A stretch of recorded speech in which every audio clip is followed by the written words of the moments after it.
Really disturbing new images coming to us from Iraq. A child, you see him there, no more than 12 or 13 years old, being taken down by police officers for allegedly trying to blow himself up, all, of course, in the name of his god, Allah, ISIS. The failed terrorist attack coming less than 24 hours after another ISIS fighter, possibly a child as well, though authorities are uncertain at this point. He blew himself up at a wedding in Turkey over the weekend. You had 54 people that were killed, more than 60 others injured in that attack. Joining me right now, Fox News national security analyst KT McFarland and Fox News military analyst General Scales. He's also the author of the soon-to-be-released book, Scales on War, The Future of America's Military at Risk. KT, what's going on in that they are able to now recruit these young children and use them as soldiers? You know, they don't see it that way. They don't think of them as sacrificing. They think that they're sending these young people off to paradise. That's what they're, and they're in fact preferable. They're preferable because they're malleable, they're young, they're not going to argue back. So I think this is the whole new level of recruitment. Young men are going to be used as suicide bombers. Young women, girls, are used as sex slaves. That's ISIS's because their MO. lives to ISIS are absolutely worthless. It doesn't matter to them. It's in a greater cause. The greater cause is the caliphate. The greater cause is the end times. They want to use these people because they're going for the shock value. Look at how we're shocked by this, the inhumanity of it. We were shocked when they beheaded people. We were shocked when they did this to non-combatant journalists. They want you to be shocked. General Scales, what do you advise right now? I mean, we're obviously looking at a situation, I would argue, a situation that we haven't really seen since the likes of World War II.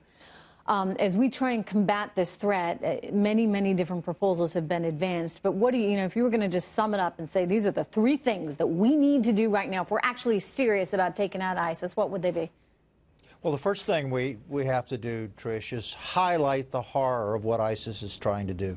ISIS is committing these atrocities because it works, because they use them to intimidate this mostly tribal population and make them cower in fear. I saw this in Vietnam, where the Viet Cong would commit atrocities in all the local villages, not so much because they were horrible people, and they were, because it was militarily effective.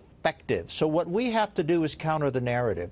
We have to start communicating with those in these tribal areas that and tell them what ISIS really is. And Western powers have to be effective themselves on the battleground, on the ground. General, I just want to jump in and ask you a question, because I think about this a lot, and I just wonder, I mean, if the President of the United States said, I want to take out ISIS, I want to do it today, how could you mobilize the military quickly enough? Could it really be done? I mean, is this a case of the President not willing to go that far, not being willing to accept what needs to be done in order to take them out? Could the military do it? Trish, I've been asked this question 100 times on Fox. I give the same answer every time. The short answer is absolutely yes. It is not World War II. It's not Vietnam. The commitment of American forces to strike at the heart of ISIS in Mosul and Raqqa would require perhaps 10,000 men and women, boots on the ground, a total commitment of ground forces to strike at their center of gravity, collapse them. And once you break their morale, once you tear away their veneer of fear, then all of a sudden ISIS becomes weak and easy to defeat. So if that's the case, if it's relatively easy, what's stopping us, KT? But look, I think it's bigger than this. I think it's not just a military solution, although a military solution is essential.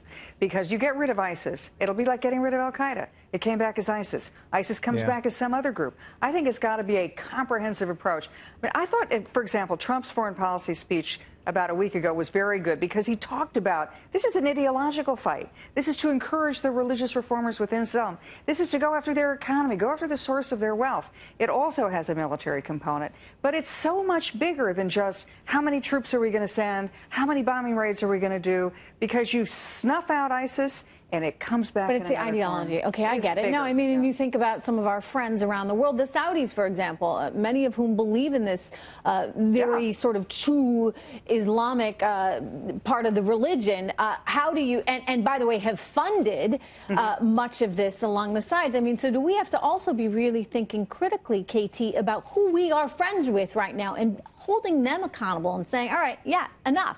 I think two things. One, we may have to hold our nose and deal with allies we might not otherwise like Russia, for example, to go after radical Islam. But the second thing is to go to the source of the funding, countries like Saudi Arabia, and say, you know who those wealthy people are within your country who are supporting this. You either turn that off and shut it down. Do you think you have the will, though, with General Scales? I mean, especially if Hillary Clinton is the one who winds up elected, how does someone like her, who has taken all kinds of money from the Saudis for the Clinton Foundation, how does she ever come to that realization that KT's pointing out?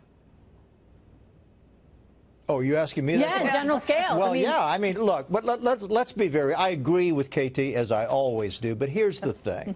It's all about a coalition. We have to hold our nose and build a coalition. But let me tell you something about coalitions.